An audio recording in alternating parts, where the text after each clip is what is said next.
C'est dans la nuit que le Seigneur passe de la mort à la vie, la nuit où le ciel s'unit à la terre, où l'homme rencontre Dieu.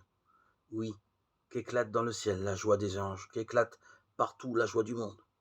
Le Christ est vraiment ressuscité. Lecture de l'Évangile remémore ce soir les événements fondateurs de notre foi, ceux qui ont révélé l'amour de Dieu pour toute sa création.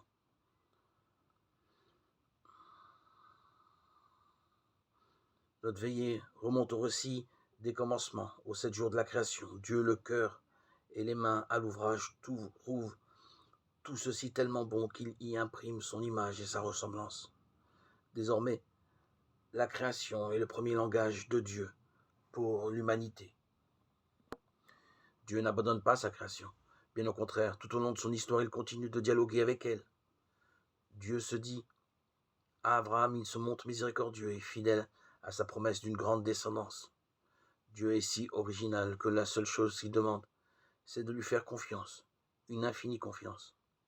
À Moïse, Dieu se révèle l'unique, le seul, celui qui, depuis le début, marche avec son peuple. Le Dieu de l'amitié et de la patience, le Dieu de la libération et du salut. Dieu nous adresse sa parole ultime, la plus parfaite et la plus aboutie. En ressuscitant son Fils, il anéantit à jamais la mort et le péché. Le Christ est ressuscité, la parole est vie éternelle. Elle est joie, lumière, pardon, espérance, fraternité.